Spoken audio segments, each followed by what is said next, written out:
Entero FM, la fuerza del norte. Que hablaba de la gira papal, pero donde lo que más se destacaba era la polémica gracias a Monseñor Barros. Sí.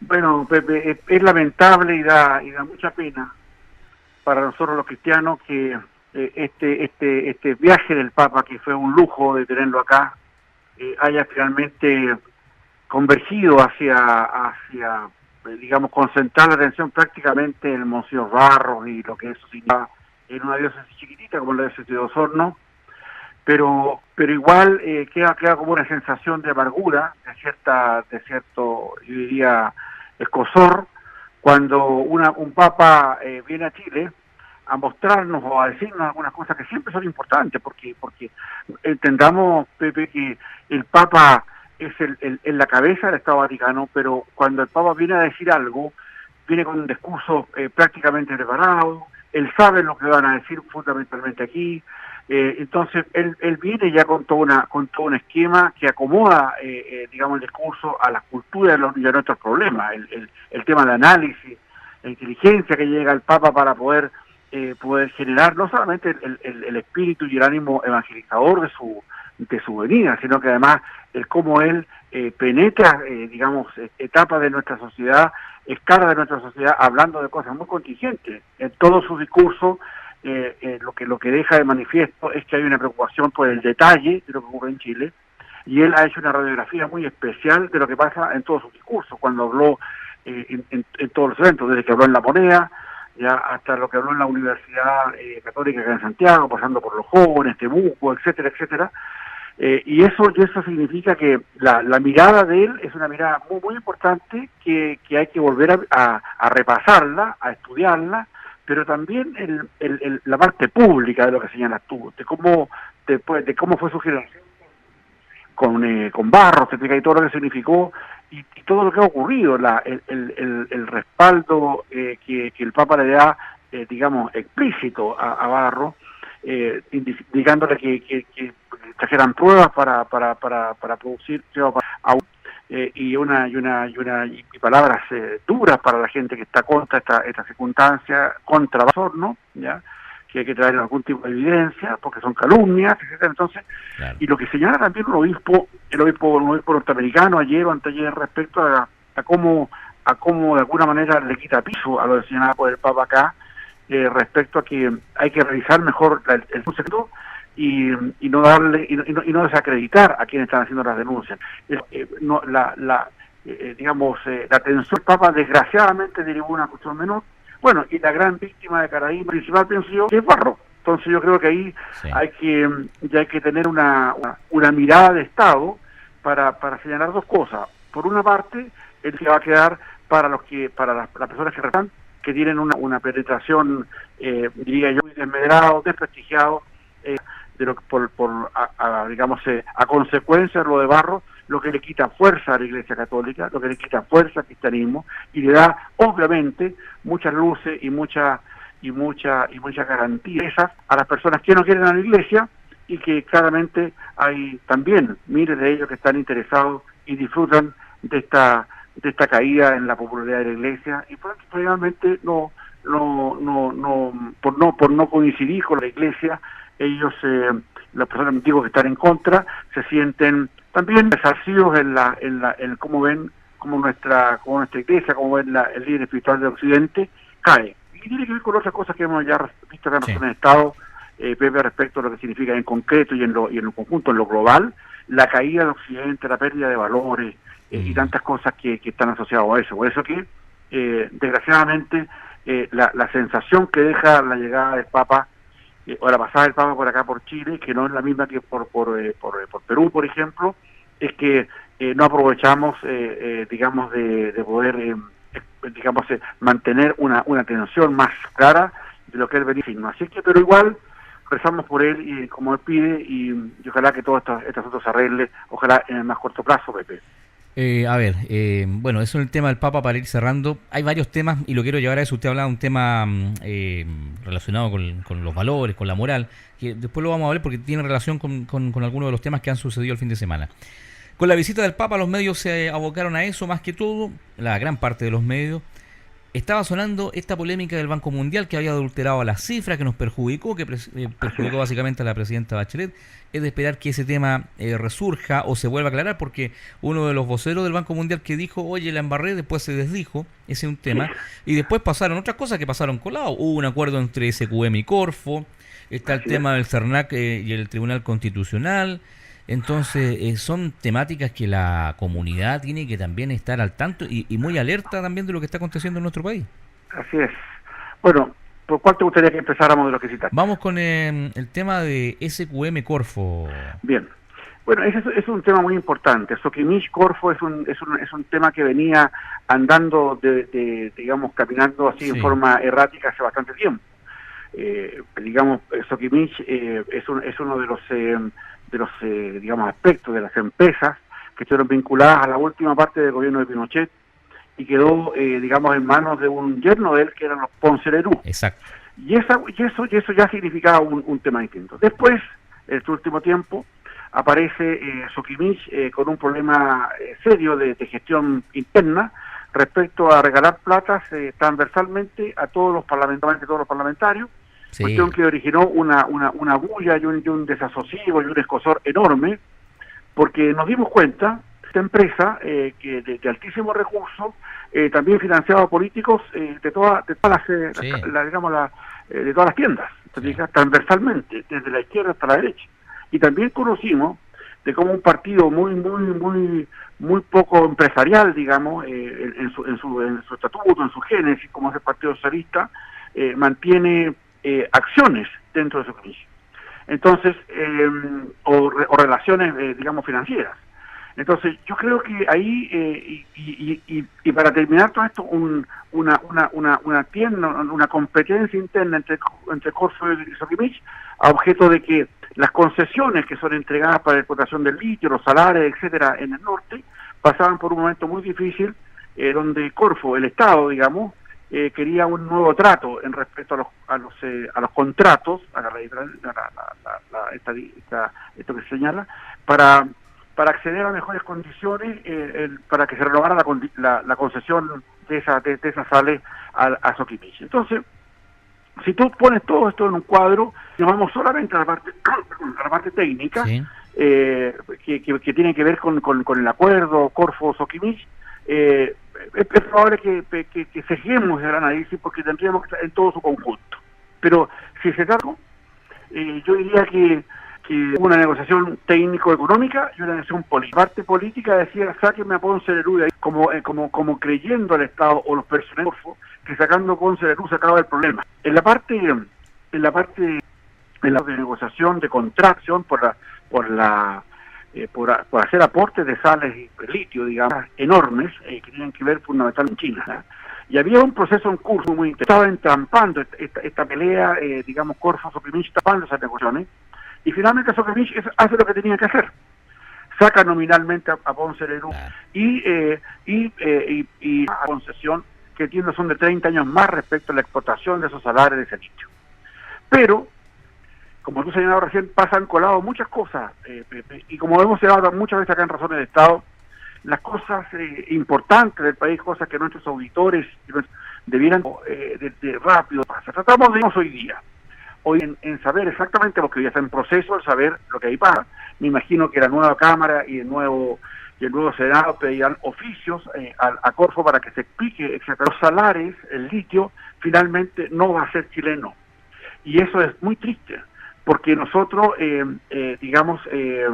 puede que no sea exactamente así en forma literal lo que te digo, pero porque los contratos no los conozco, pero todo hace suponer que nosotros, los chilenos, nos vamos a exportar, no vamos a trabajar el litio, no lo vamos a producir, lo va a producir se va a producir en el extranjero, particularmente en China. Pasa como con el cobre, que acá solamente producimos, por ejemplo, barras de cobre y después tenemos que comprar las cañerías de cobre al exterior, particularmente a China. Acá se produce. Entonces, nosotros tenemos una esperanza en esta nueva fuerza, porque todo va a ser eléctrico dentro de unos 10, 20, 50. Es muy serio. Y de la perspectiva del Estado, nosotros tendríamos que asegurarnos que nosotros, más allá de lo que recibamos como producto de la sal, los dólares o los miles de dólares o los millones de dólares que nos lleguen, es cómo eso nosotros lo convertimos en industria interna, de tal manera que el trabajo se produzca en Chile y no afuera. O sea, cómo nosotros nos concentramos para poder hacer de esa oportunidad algo decisivo para poder subir los estándares, subir los per cápita en Chile y, claro, por supuesto, tener más recursos para políticas públicas, etcétera, etcétera, etcétera. Entonces, a mí lo que me da la impresión es que esto ha sido una pésima negociación, ya, fundamentalmente porque teníamos que habernos asegurado en esta nueva concesión que todo el recurso litio pasaba por manos chilenas, claro, y que organizaba, te fijas, y digamos, de alguna manera aseguraba que nosotros íbamos a hacer una industria, más allá de la industria extractiva de la sal del litio, íbamos a hacer una industria que pudiera digamos, revitalizar los trabajos internos y darle trabajos a miles de personas con eso. Yo creo que... Perdón. Sí, a mí lo que me llama la atención, por ejemplo, acciones de Vitram, presidente de Corfo. Entonces, a mí me da la impresión que Vitram tuvo un cambio gigantesco, una voltereta gigante en su discurso, porque primero dijo una cosa tiempo atrás, año atrás, y ahora todo lo encuentra magnífico. Aquí me parece, no sé si está de acuerdo conmigo, en este acuerdo, porque esto se zanjó, me da la impresión, entre cuatro paredes. ¿Y dónde están los demás actores? Aquí tiene que haber entrado, aparte de Corfo, SQM, no sé, algún miembro del Parlamento, algún representante, alguien más. Esto fue muy cerrado. Exacto. Esto se vino discutiendo mucho tiempo en el Consejo de Ministros, Pepe. Ya el Consejo de Ministros tenía conocimiento de lo que estaba pasando acá y el Estado se puso detrás de Corfo a objeto de solucionar unos aspectos que para mi gusto, yo creo también para nuestros auditores y auditoras también, no era el centro del tema. Acá era cómo sacaban a Ponce Lerú, y Ponce Lerú sigue siendo la misma persona de siempre, y ahora que tenga ese puesto de presidente o de cabeza de está lo mismo, sigue siendo uno de los dueños, y eso es una cuestión política, pero yo debo reconocer que probablemente en otras razones del Estado podamos indagar y profundizar más en estos aspectos, pero tengo la impresión, porque lo he leído, porque lo he visto de fuente abierta, lo hemos conversado también con algunos analistas del área económica, amigos míos de décadas, que dice que nosotros no podemos establecer un criterio a priori entregando nuestro litio como, digamos así, como con los ojos vendados. Este arreglo era necesario hacerlo porque ya habían negociaciones en curso con China, particularmente, digamos, y los precios ya no son los que va a tener el precio del litio en el mercado en los próximos años. Recordémonos, distinguido Pepe, y recordemos a nuestros distinguidos auditores y auditoras, que pasó nosotros con el cobre hace mucho tiempo atrás, donde vendimos cobre futuro pero muy barato, y se lo vendimos a China. El cobre, todavía incluso estamos cumpliendo esos contratos, donde tenemos el precio del cobre sobre $3 y todavía no hicimos un plan de $26, ¿te fijas? Y todavía estamos entregando poco tiempo, particularmente con chinos. Aquí hay que particularmente a los auditores que toman nuestra opinión y que probablemente le den un mejor enfoque, digamos, del análisis. Pero acá hay que hacer un llamado más serio a lo que son las autoridades del gobierno y a los parlamentarios particularmente. Yo creo que esto va a tener que ser detenido en el Congreso. Yo creo que el nuevo Congreso, va a tener que tomar carta en el asunto y hacer una cosa bastante más seria de lo que se ha hecho hasta ahora. A una idea como lo hicimos todos el año 1972, en que nacionalizamos el cobre. Ya nosotros acá vamos a tener que nacionalizar el litio. Hacer algo similar, me parece. Sí. ¿Te fijas? Porque en el fondo eso va a significar que más allá que significa una postura estatal y todo eso, es una cosa que nosotros tenemos que velar, porque una materia prima de esa envergadura, que es el futuro energético del mundo, te fijas, de las pilas, porque tú no puedes almacenar el aire de lo eólico, pero puedes almacenar la energía a través del litio. Y Chile está llamado a ser la capital de aquello. Así es mismo, entonces ya hay muchos antecedentes. Entonces yo voy a mandarle una carta a los parlamentarios, a todos, a objeto que tomen estas medidas, a objeto que también tengamos la mirada de una nacionalización del litio, más allá de que igual lo están grabando ahora, igual tienen ellos sus antecedentes, etcétera. La idea sería tomar conciencia en que esto no se nos escape de las manos, porque tiene que haber una circunstancia mejor, que no se asegure que somos países muy poco productivo, el cobre, el molibdeno, un par de cosas más, pero el litio no se nos puede ir las manos, de alguna manera regalando, porque está el precio presente del litio, pero no está en la mesa el precio futuro del litio. Y ese precio, el precio futuro, eso es lo que va a costar en 10, en 20, 50 años más, no es el sabemos, que tiene que estar sobre la mesa, porque claro, ¿cómo voy a negociar con precios de ahora sabiendo que eso va a ser mucho más dinero en la mesa? Entonces faltan negociadores, voy a inquirir más antecedentes y seguramente en otras razones de Estado vamos a poder profundizar más en esto, Pepe. Estamos en Razones de Estado en vivo a esta hora de la mañana. Está conversando con nosotros el analista Percy Almadero Santana. Ya hablábamos del tema del Papa. El tema del Papa, claro, concitó la atención. ¿Y por qué estamos tocando estos temas? Porque son temas que pasaron durante la semana anterior y que en la opinión pública o en los medios, hay que decirlo, poco y nada se tocó. Estábamos hablando recién de SQM Corfo. Lo quiero llevar al plano más local, que tiene que ver con... Usted recién hablaba, a propósito de lo del Papa, el tema de que hay un problema de valores en nuestro país y en la sociedad en general. Y aquí me quiero abocar en un punto, y se nos va a ir el tiempo lamentablemente, pero en el tema de los fiscales que renunciaron. Sí. Porque me parece, yo lo comentaba recién, el fiscal Gajardo ha hecho algunas declaraciones, hay que tener mucho coraje para investigar a la gente que se investigó, creo yo. Porque investigaron a los poderosos, a los que también estaban corrompiendo de una u otra manera todo el fiscal Gajardo y Norambuena, me refiero, que tuvieron coraje de sobra. Hicieron confiar a muchos que todavía era posible hacer justicia, y resulta que ellos ahora tienen que renunciar porque no encontraron, yo creo que encontraron poco apoyo dentro de la fiscalía. Sí, mira, es un tema seguramente porque el tiempo probablemente no nos dé para todo, pero quedan 5 minutos. Pero claro, yo valoro la valentía, la forma en la presentación de la renuncia de los fiscales que tú me acabas de señalar. Yo creo que nosotros como país no estamos haciendo las cosas bien respecto a la igualdad frente a la justicia. ¿Ya? Yo creo que hay una justicia para poderosos, que hay una justicia para los no poderosos. Y eso irrita el alma nacional, y eso va contra cualquier circunstancia de bien común que debe mantenerse y ejercerse desde el Estado. En materia de justicia siempre hemos estado cojos y vamos a seguir cojos. Permíteme solamente recordar lo que dijo una distinguida persona, creo que se llamaba Jacqueline o algo así, la que dio el discurso en la cárcel del Papa, que dijo: en Chile se encarcela la pobreza. Lo que está diciendo Gajardo con su tema, que acá no se está encarcelando la pobreza, se está encarcelando a personas que por tener distintos, condiciones favorables en el mecanismo de poder del Estado, no son llevados a la justicia. Y claramente es así. Nosotros en Razones de Estado, los primeros Razones de Estado lo manifestamos. La dualidad que había respecto de meter presos a uno y no meter presos a otro por la misma causa. ¿Te fijas? Me acuerdo, por ejemplo, de lo que pasó ahora con Moreira, precisamente el senador Moreira, ¿ya? De la UDI, que es un caso con el senador Rossi del Partido Socialista. Sí. Nos acordamos de todo, por citarte algunos, ¿te fijas? De cómo en algunos casos hubo un escarnio público, transmisiones en directo, televisión en directo.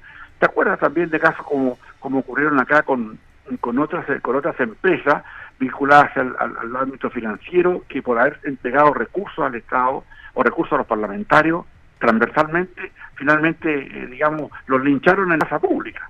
Aquí con este tema que pasa con los jueces que tú señalas, también están en lo mismo. Ellos se dan cuenta que para todos no es igual, ¿ya? Y ellos también participaron en cosas, trataron de manera desigual algunos asuntos. A la vista de los auditores, a la vista del público común, no el que se mete, el que estudia, el que analiza, sino que el que ve en este reflejo de estos fiscales que la democracia se sustenta fundamentalmente en lo que es algún tipo de igualdad para todos, en el trato, en la justicia, en las oportunidades. Pero particularmente en la justicia, esto está dando cuenta, esta actitud de estos fiscales, que vamos a tener que manejar mucho, mucho mejor otra situación, porque lo que están diciendo no es una cosa que va a tener que pasar colada, sino que además tienen que asumir que tenemos que hacer una revisión respecto a qué está haciendo así y ver si acaso todos nuestros fiscales, más allá de la mirada política con que desgraciadamente con la que han funcionado, vean con los ojos de justicia las causas que se le están presentando. Yo creo que ahí tenemos un problema de jerarquías también que hay que respetar. Yo creo que acá había un efecto que muchas veces se presenta o se interpreta como una actitud caprichosa de los fiscales. Yo creo que no hay un capricho en renunciar por algunas cosas así. Ellos querían muchas veces más pantalla, bien, hay que revisar eso. Tenemos mucho fiscal del jet set de la televisión, que quieren aparecer permanentemente y hacen de cosas chiquititas, cuestiones importantes, y después tienen que bajarlas y tienen que renunciar a ellas. Yo, en lo concreto, debo llamar la atención sobre ese aspecto, decirle al fiscal Abbott, que es el presidente de todo esto, que revise la manera como se están concentrando el ejercicio de la justicia a través de los fiscales. Pero Abbott como que le bajó el perfil, dijo, no, ellos son dos nomás, así como que son dos. Sí. Lo que pasa es que ellos los que se van son emblemáticos. Claro, sí. Son muy públicos, ¿te fijas? O sea, no investigaron cualquier caso. No investigaron cualquier caso. Entre otros tuvo el caso Penta. Así es, pues. Donde estaban involucrados poderosos y gente vinculada a la política. Exacto, y en el caso Penta, precisamente, cuando Penta, igual que Sokimich, entregó y regó plata casi para todos los parlamentarios, sí. Cuando el caso Penta, por ejemplo, que llegó al caso Gajardo, tuvo que ajusticiar, por ejemplo, digamos públicamente a un senador como el senador de Orpiz. Orpiz, ya. ¿Te acuerdas? Sí. Orpiz, porque llegó a algunas lucas, también tenía que ver con el tema de pesca, de hacer una pesca, etcétera, y otros más, no los trató con la misma vara. Ya a uno lo hizo trizas, ya a otros no los dejó. El Estado tiene que corregir eso. El Servicio de Impuestos Internos también tiene un doble estándar para tratar. Totalmente. Si es de mi partido, lo trato de una manera. Si no es de mi partido, lo lincho. Es cosa de ver en el caso de impuesto interno, la tremenda condonación a la empresa Johnson. Las condonaciones. Y a los empresarios chicos que venden en la esquina, no entregan una boleta, lo hacen pebre. Ahí tenemos que ver tantas cosas, Pepe. Si la verdad que hay que regular muchas veces cuentos y los poderosos, desgraciadamente siempre, terminan poniendo sus condiciones y son respetadas, etcétera. Ahora que esto es una práctica de la condonación de intereses en todo el mundo, no hay una cosa, pero da rabia, uno se molesta cuando saben que una persona le cierran el negocio porque no entregó una boleta de 2 lucas, y a otro que digamos que le entregan y hacen digamos enormes riquezas engañando, etcétera, entregando, como pasó en la Polar, etcétera, uno no se encuentra finalmente con las colusiones, etcétera. Uno encuentra que acá como que el chancho está mal repartido. ¿Te fijas? Yo creo que acá los valores de la justicia son valores que tienen que ser permanentes y el Estado tiene que velar también, por supuesto, permanentemente por ello, porque eso genera ciertas condiciones de igualdad, ciertas condiciones de sensación, pues al menos que me tratan igual que a cualquiera. Estamos en el tiempo, lamentablemente nos quedan algunos temas. Quiero consignar algo, también un tema que no lo abordamos ahora. Ojo, el caso Dominga se resucita este caso, porque el proyecto minero y portuario en Coquimbo podría incluir acuerdo de conciliación ante el Tribunal Ambiental. El Tribunal Ambiental está en Antofagasta. Mañana martes hay un encuentro entre Andes Iron, que es la empresa, y el Servicio de Evaluación Ambiental, que se van a reunir para definir el destino de una nueva inversión. Sí, exacto. Sería muy interesante que se destrabara eso, porque para nadie es un misterio que la decisión de que Dominga no funcione es una decisión política y no técnica. Yo creo que eso vamos a hablar y seguramente ya el próximo miércoles en el Estado estaremos viendo el futuro gabinete de Piñera también. Bueno, un saludo afectuoso y cordial para ti, para miles de personas que nos escuchan, y los seguimos invitando para que escuchen Razones de Estado los días lunes, miércoles y viernes desde las 9 y tanto hasta las 9:30, cuando podemos profundizar un poco más con tus preguntas, Pepe. Un abrazo y gusto de saludarte, y un abrazo a nuestros auditores. Estamos en contacto. Gracias. Chao. Madero FM, la fuerza del norte.